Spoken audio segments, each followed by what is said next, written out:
So for this video, I will show you how to gain access to any access log file on the server. As you can see, I've already solved it, but in order to solve it, the steps I did is to use the herb in order to scan for directories. This is my first initial scan. I used the herb to scan localhost 3000 using the word list from user share word list derb small dot text, and this was my result: assets ftv profile and redirect, which did not give me any clues on how to find an access log file. And after searching for hints, it gave me the hint on to go down one more level when searching for directories. So after searching for uh, other directories, I found that support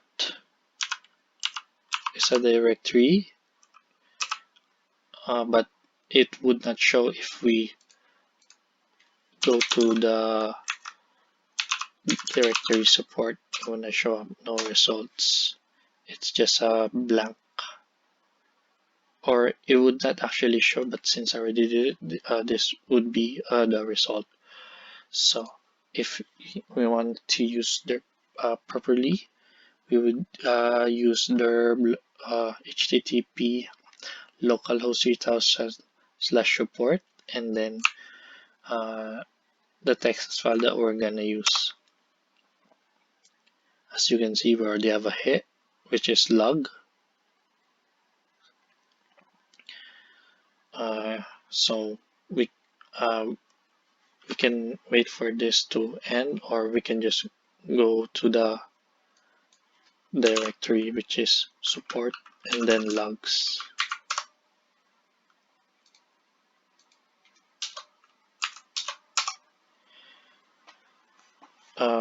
You can see the results. There are two hits, one logs with the uppercase L and logs with the lowercase l. When we go to the directory, we can see the access log. In order to complete this log, we would have to download the file, which I already download. It's here. And after downloading, you would get this notifications telling you that you already solved the challenge.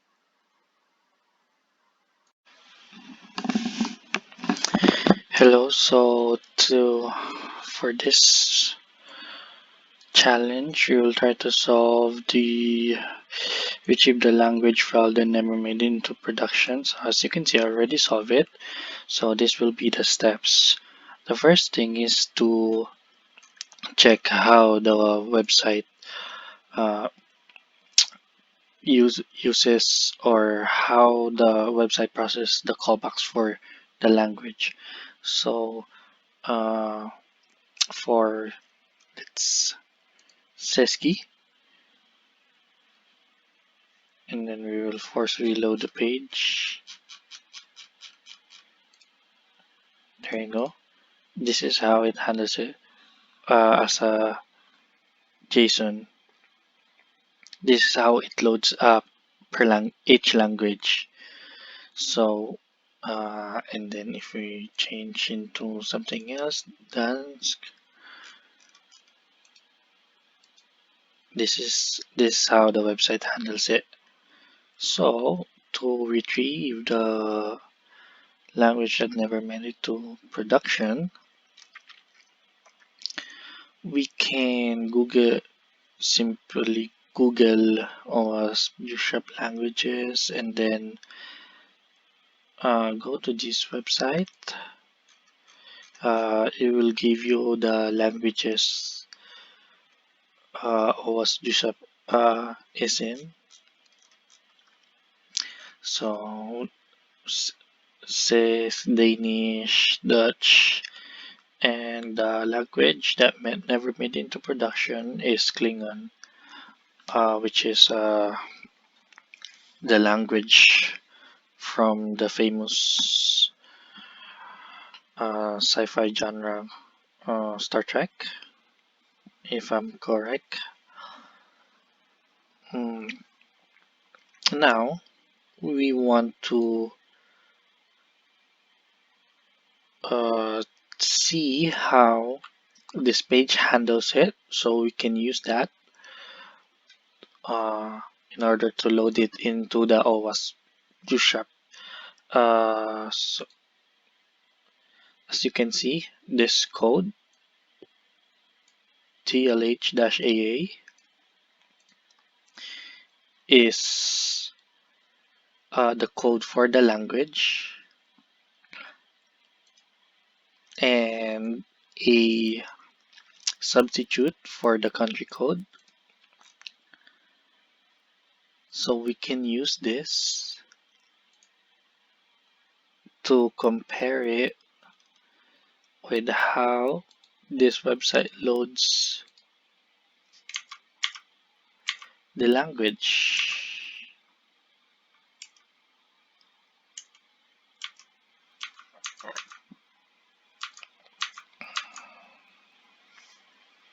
There you go.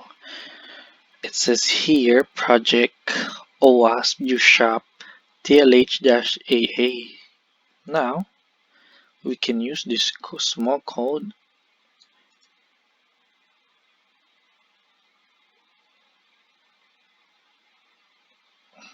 so just copy it in general or remember it.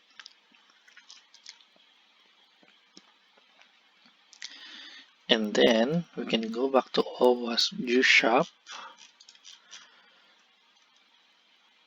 try to load up another language, which is whatever is easy to find.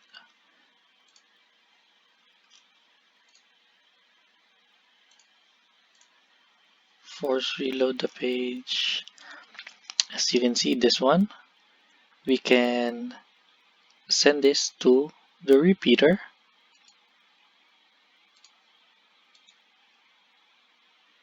and substitute the code for it.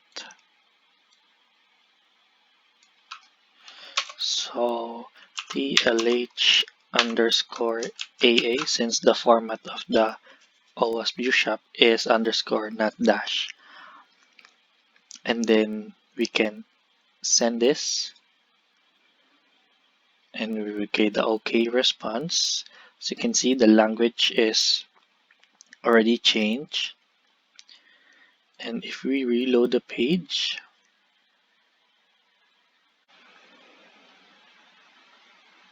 and then there you go, you will get this what do you call it, notification. Thank you.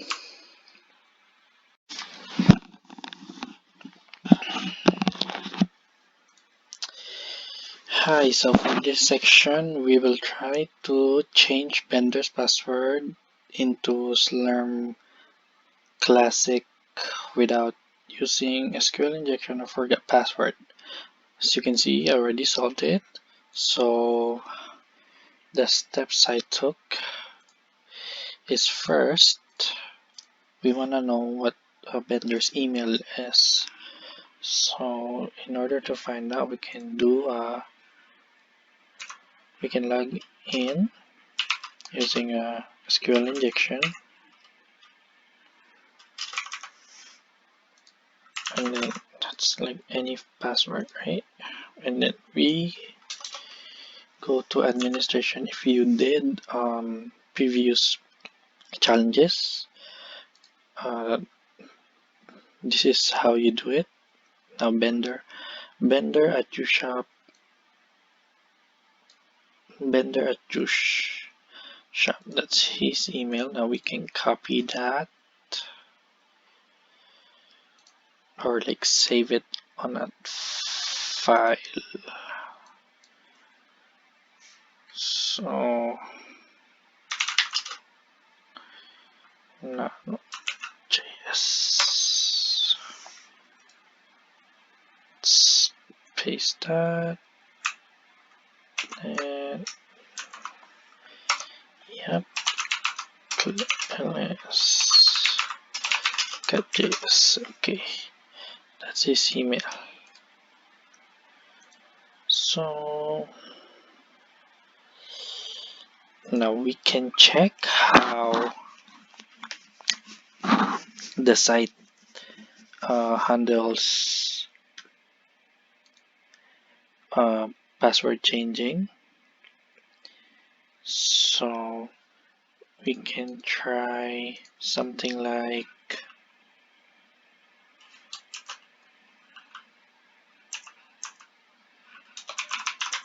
current is equal to a. Let's see how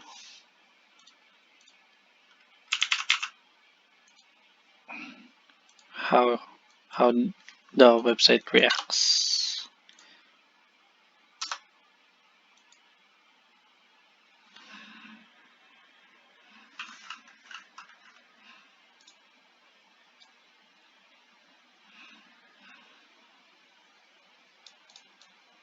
Oops, I forgot something.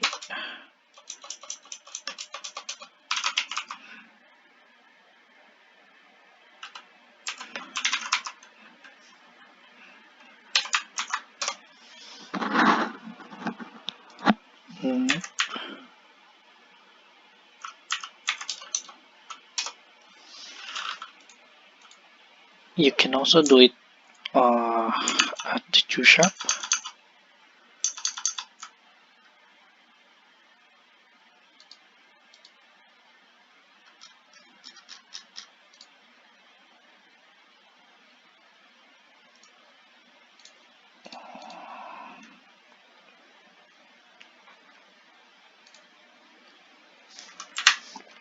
So if we send this, password cannot be empty, or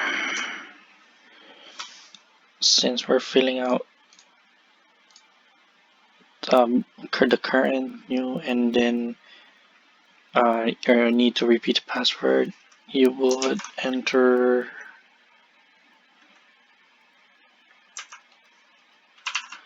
new is equal to b, new and repeated password do not match, and then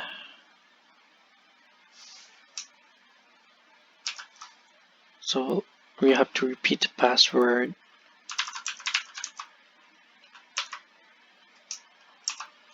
See, so still you didn't get any new password do not match. Now if we try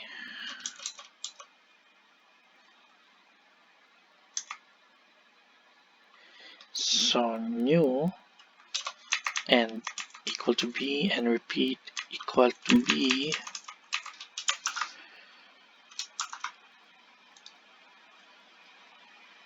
we got an error.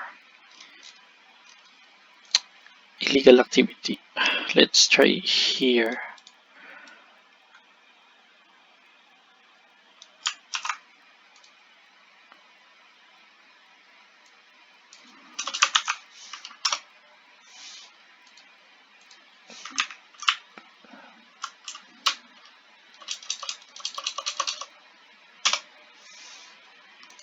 I get errors. So did I? Is there something wrong? New b repeat b. New b repeat b. Well, it's blocked.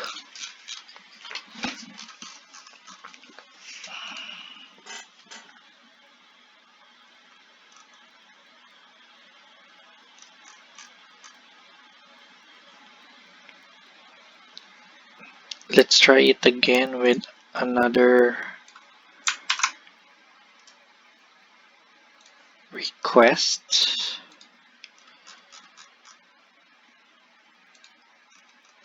Change password, send to repeater.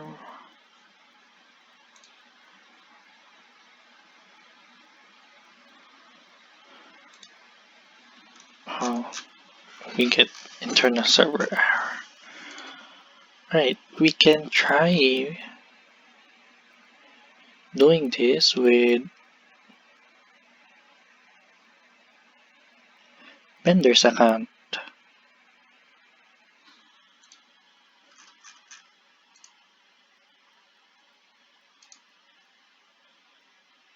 Oh, it's already vendor's account. Okay, change password. So we will try. So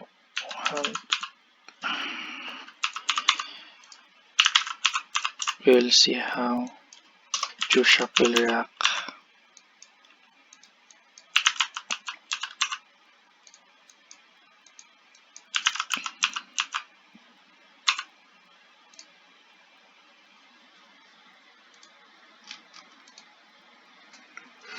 So what do we get? Unauthorized. Current password is not correct. So let's see.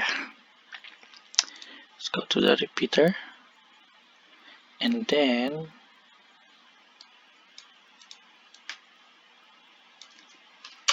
we enter Slurm for Classic.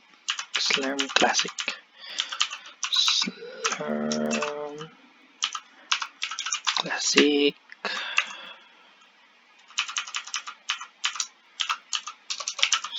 Slurm Classic. Okay.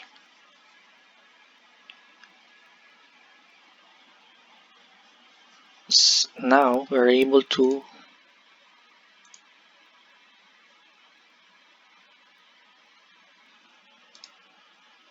change it. Well, this is the notification that we will get, but to make sure.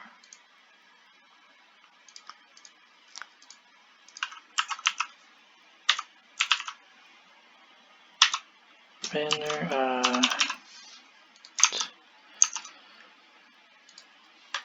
juice shop password.